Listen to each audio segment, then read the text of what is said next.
Olá, bom dia. Vamos esperar o nosso convidado entrar, que hoje nós temos um convidado especial aqui com a gente. Vamos esperar ele entrar um minutinho. Vamos ver aqui, já está entrando.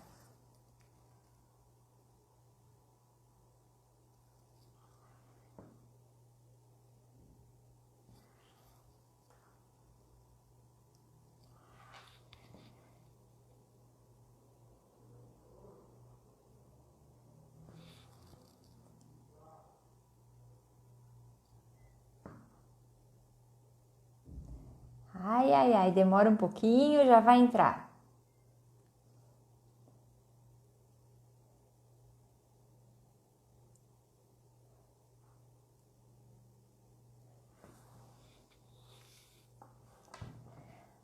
Bom dia, bom dia. O nosso assunto de hoje é investimento imobiliário sustentável. Essa é a nossa conversa e a gente está esperando entrar aqui o nosso convidado, né? O Antônio Conde, ele é broker da Conde Imóveis e ele vai estar aqui com a gente já já, um minutinho. Deixa eu ver, acho que já entrou.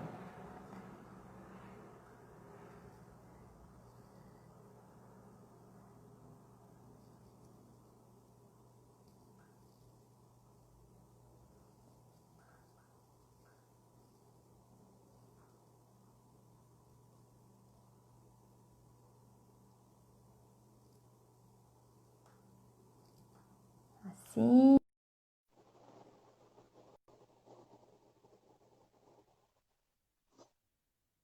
Aguardando a conexão. Pronto, apareceu Antônio, você está aí? Cheguei. Agora sim, que bom. Tudo bem? Tudo bom dia? Bom dia. Então vamos lá. Eu vou me apresentar um minutinho e daí, na sequência, você também se apresenta e nós vamos aqui começar a nossa conversa sobre investimento imobiliário sustentável. Então, para essa apresentação, meu nome é Gleiriane, eu sou formada em administração, enfim, tudo que eu falo, tudo que eu trabalho, tudo que eu faço é voltado para a administração em função da minha formação. Eu fiz graduação e depois duas pós, mestrado e doutorado, sempre nessa área. E hoje eu leciono, né, há 15 anos eu leciono em cursos de administração, em escolas de negócio, nas melhores, eu posso dizer, voltado sempre para negócios, né? Sempre falando para jovens da graduação ou falando para MBAs, falando para mestrado. E nós, na administração, a gente acredita que as crises, elas existem, enfim, é óbvio que nós estamos passando por uma crise séria nesse momento, mas o papel do administrador é saber ultrapassar essa crise. Esse é o papel do administrador.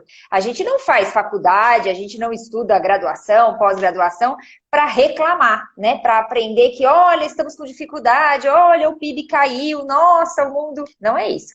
A gente estuda exatamente para que a gente tenha ferramentas para tentar, né, da melhor maneira possível, superar esses momentos de crise. O mesmo vale para a empresa.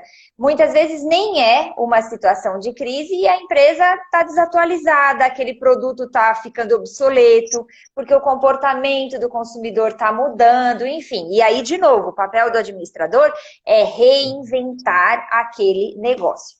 Bom, dito isso, temos o nosso canal Gestão Sustentável que tem esse objetivo, tem o objetivo de sempre falar de negócios, mas falar de uma maneira positiva, falar de uma maneira como encontrar caminhos, como pensar em novas oportunidades, e é isso que a gente tenta trocar aqui toda quinta-feira nesse horário. E hoje é um dia especial porque nós vamos falar de investimento imobiliário com um especialista da área. Então está aqui com a gente um grande amigo, obrigada por aceitar esse convite, Antônio, que bom que você está aqui. E ele é broker da Conde Imóveis. Então, Antônio, a palavra é sua, se apresente, fique à vontade. Vamos lá.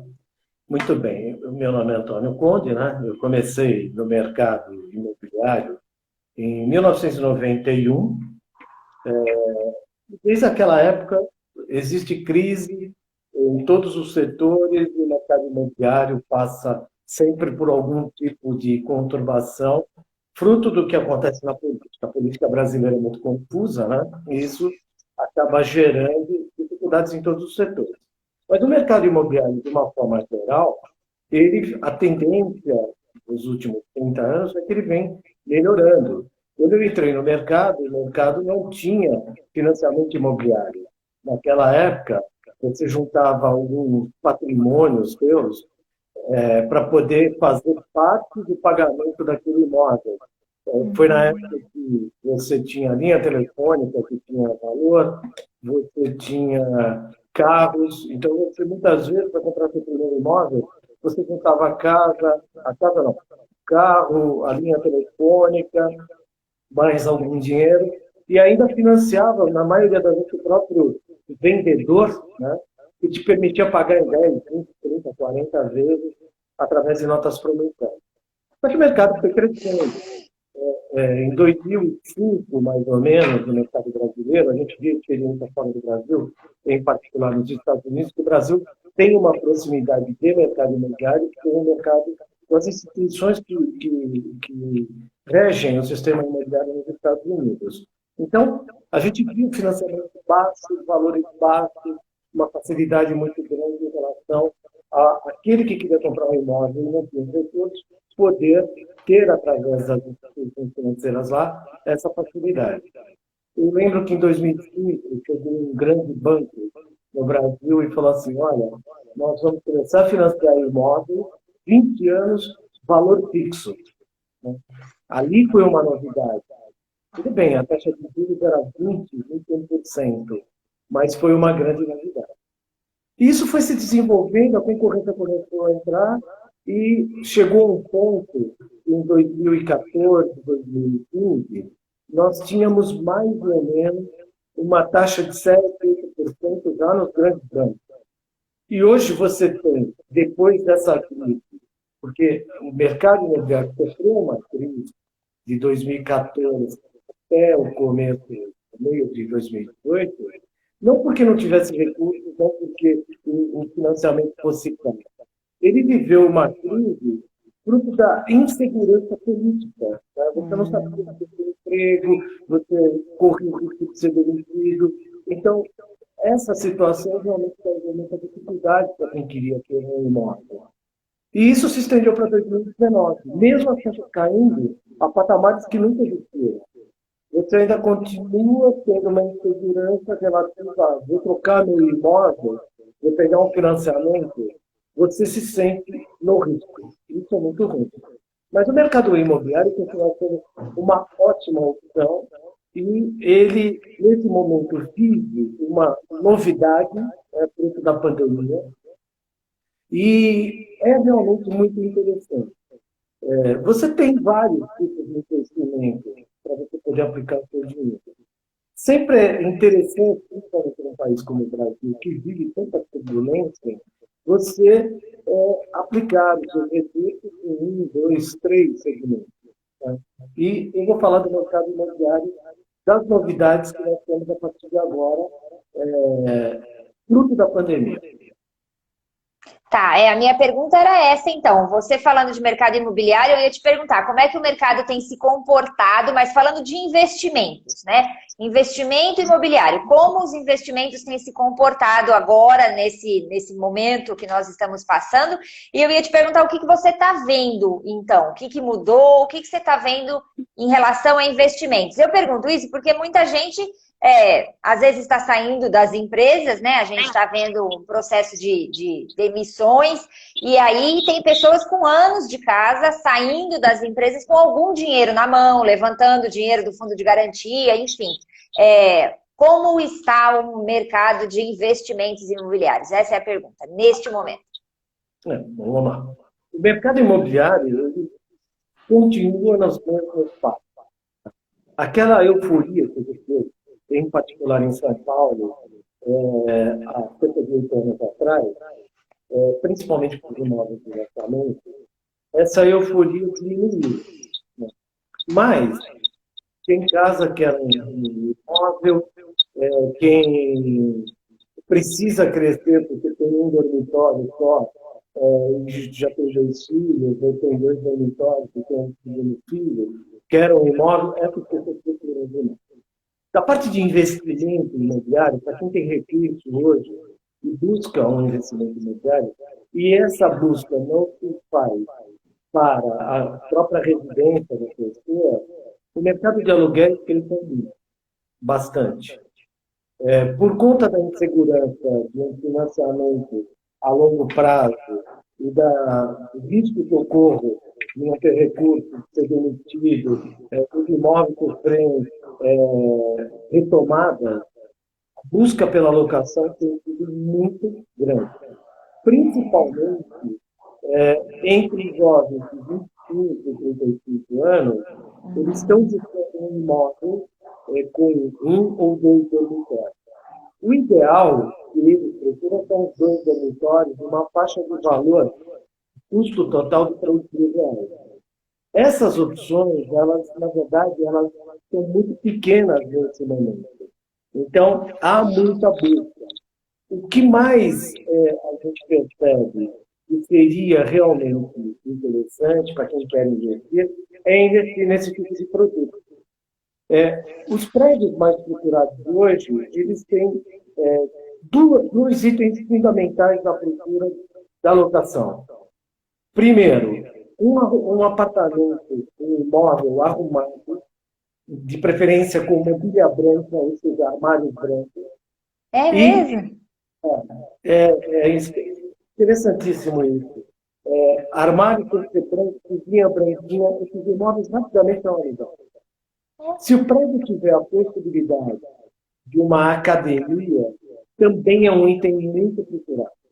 E se esse imóvel estiver na região sul, aqui no entorno da Vila Olímpia, Moema, Brooklyn, porque concentra uma grande quantidade de pessoas dessa faixa etária e de atividade, esse imóvel rapidamente é analisado.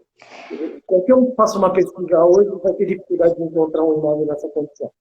Bom, então você está falando umas coisas muito importantes aqui. Você está dizendo que falta imóveis, quer dizer que a demanda é maior do que a oferta. Você está dando uma faixa de preço, a gente está falando de até R$ 3.000 de aluguel por mês, é isso?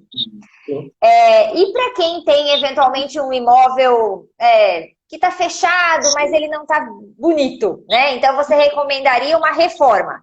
Reforma o imóvel, deixa ele arrumadinho.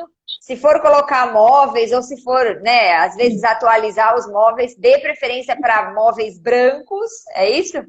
E aí facilmente dá para conseguir uma renda a partir da locação, né? Você vai ter o rendimento do aluguel, é isso.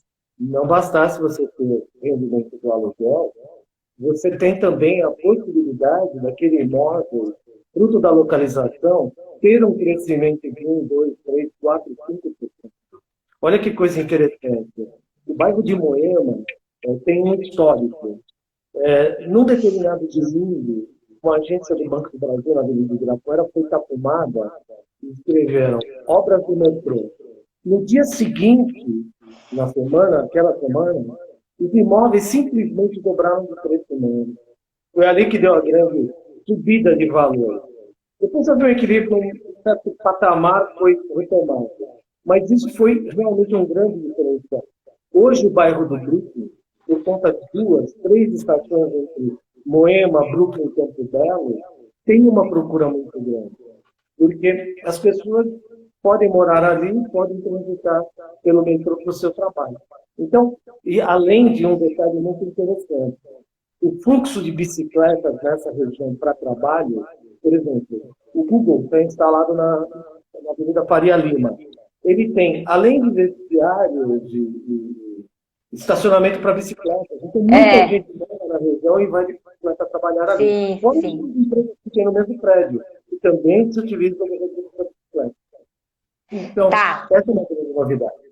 Essa questão de qualidade de vida, né? Você falou agora há pouco sobre o prédio que tem uma academia. Agora você está falando da bicicleta, né? Ter um espaço para a pessoa poder guardar a bicicleta, enfim.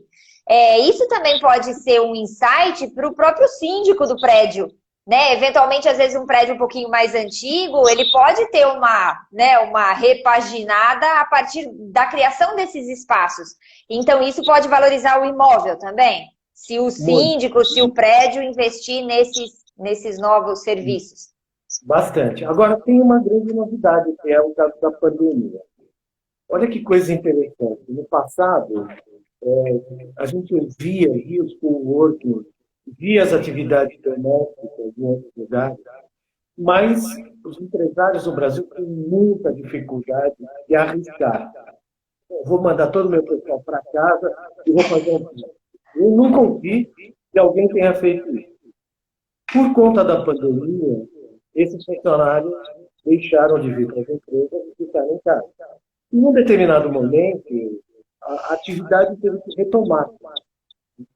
E, nesse momento, muitos empresários perceberam que o prejuízo causado pelo afastamento físico do funcionário foi muito pequeno.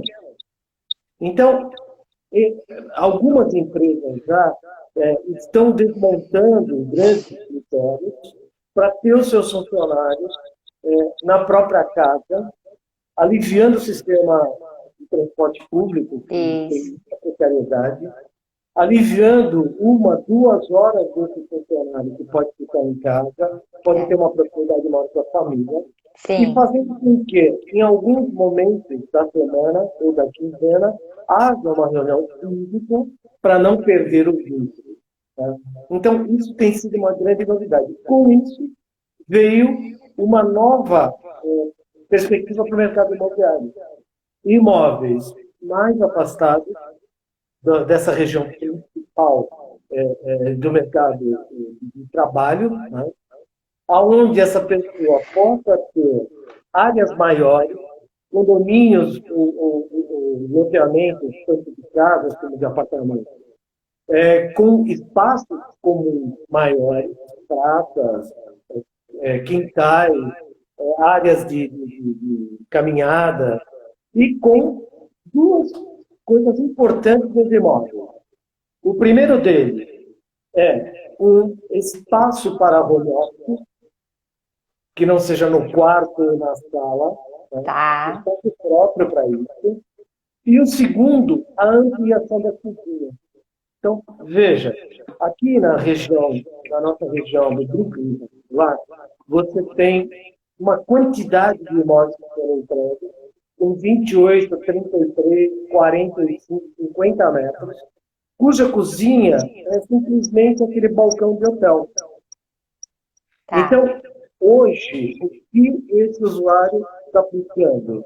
Ele pode se afastar mais, não precisa mais estar aqui na região, ele pode estar num bairro mais afastado, desde que ele tenha um home office, que ele tenha uma cozinha, e que ele tenha uma área que ele possa transitar, caminhar, se for num condomínio, academia. Então, esses são fatores que estão trazendo uma nova perspectiva para o mercado imobiliário. Esse é um ponto. Um segundo ponto também muito interessante foi a busca por casa. Para quem mora na Zona Sul, no eixo Moema, Parque Ibirapuera, para quem mora na região de Genópolis, para quem mora na região de Tatuapé, Santana, as pessoas têm a impressão que a cidade virou prédio. Né? Só que isso não é verdade. Hoje, 70% ainda dos imóveis da Grande São Paulo são casas. 70%? 70%. Olha, eu nunca morei em apartamento, sempre morei em casa, então eu até concordo, né? Para mim é fácil aceitar esse número. Eu sempre morei em casa, mas que interessante ouvir isso, então. E um fator que era muito preocupante, que era a questão da segurança, esse fator tem se diluído. Então, você já tem mais gente procurando casa. O que acontecia nas regiões mais adoentadas por edifícios é que as pessoas procuravam eventualmente uma casa para fugir do valor do condomínio. Hoje, não. Você tem terça-dia. A maioria dos prédios nessas regiões estão com áreas comuns proibidas para trânsito, para desfrutar. Várias academias. Agora está voltando esse sistema de rodízio. Salão de festa não pode entrar. Então, se eu tivesse uma casa, eu simplesmente ia para o meu quintal e, além de poder desfrutar desse espaço, coisa que hoje no prédio eu não posso, eu poderia ter uma cozinha legal, eu poderia ter alguns fatores que sim estão sendo muito interessantes. O primeiro deles, poderia ter uma horta. Sim. Desfrutar de uma condição mais natural. Uma horta, além de te trazer alimento, ela pode trazer um frescor mental muito grande nesse momento. Vantagens do tipo de você ter coleta de água, energia solar, essas coisas todas têm sido muito significativas. E uma pesquisa recente, por conta da pandemia, inclusive, demonstrou que as pessoas que têm bons recursos, nesse momento, e que moram em apartamentos, estão buscando o seu segundo imóvel. Tinha parado um pouco. As pessoas, o máximo que tinha, algumas regiões concentravam muito apartamentos na praia e alguns em menor volume em casa de condomínio. Isso mudou. Hoje, a pessoa, se ela tiver a oportunidade de sair no final de semana e ter uma casa, voltou a ter um apelo muito interessante. Tanto que você vai ver as construtoras falando em breve de áreas próximas a São Paulo, com 20, 30, 40, 50, 60 casas, né, de médio para alto padrão. Não serão casas de altíssimo padrão, porque essas pessoas, na média, elas já estão bem resolvidas. Mas a classe média tem recursos da ordem de 500, 600, 700 mil, vai buscar esse imóvel, já está buscando esse imóvel. Porque se nós tivermos outra pandemia política, você teria a liberdade de poder fazer a sua casa. Tem uma casa dessa, está nessa casa. Está trabalhando dela, está gerenciando as coisas dessa casa. E está com qualidade de vida. Isso. Então, é exatamente nesse ponto que a gente faz o link com sustentabilidade, né? A nossa conversa aqui é investimento imobiliário sustentável. E como que aparece essa palavra sustentabilidade? Para falar um minutinho disso, a gente vem falando quase em todos os vídeos sobre isso, né? Em todas as lives, que sustentabilidade não é só meio ambiente. Sustentabilidade é o tripé do meio ambiente, dos aspectos sociais e os aspectos econômicos. Quando você consegue reunir esses três aspectos, você cuida do meio ambiente, você cuida das pessoas e você garante viabilidade econômica, você está falando de sustentabilidade. Por isso, então, essa nossa conversa aqui, investimento imobiliário voltado para a sustentabilidade. E onde que ela aparece? Ela aparece nesse ponto, não é, Antônio? Das pessoas quererem uma horta, ter uma liberdade maior dentro de casa, ter um pouco de espaço, até para ensinar para uma criança como é que planta uma cenoura, né? Como é que mexe, como é que cuida de um jardim. E essas questões de captação de água de chuva, de energia solar, tudo isso é muito bem visto hoje em dia.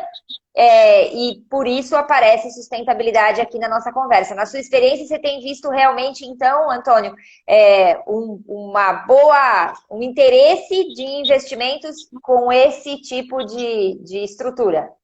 Sim, a perspectiva é total.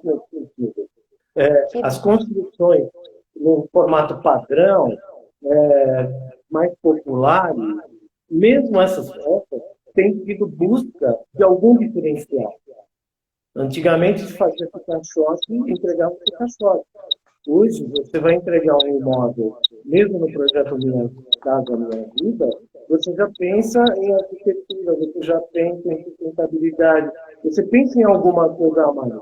Ou seja, transformar o paredão em alguma coisa que a pessoa possa, sim, desfrutar emocionalmente daquela natureza que pode ser incluída ali. Hoje, um ótimo investimento são áreas que estão surgindo, onde você pode investir parte do seu capital com outras pessoas para fazer esse tipo de construção. E a venda, a comercialização desses imóveis é muito rápida. Você tem, por exemplo, que em 90 dias essas casas são vendidas. E o que tem essas casas? Tem quintal, essas casas têm espaços melhores organizados em relação à necessidade atual. Essas casas desfrutam da energia solar, essas casas desfrutam da coleta de água e, inclusive, em alguns desses empreendimentos, desses condomínios, desses loteamentos fechados, você tem áreas comuns para desenvolvimento de toda a área de jardinagem daquele empreendimento. Então, e é uma realidade que as pessoas, sim, elas podem ter, além das suas atividades profissionais e físicas, ela pode ter parte da sua emoção trabalhada numa horta, É, trabalhada no jardim. claro. Isso realmente é muito legal. E sabe que uma coisa interessante que a gente vê também? Cresceu muito o número de pessoas inscritas para aprender culinária.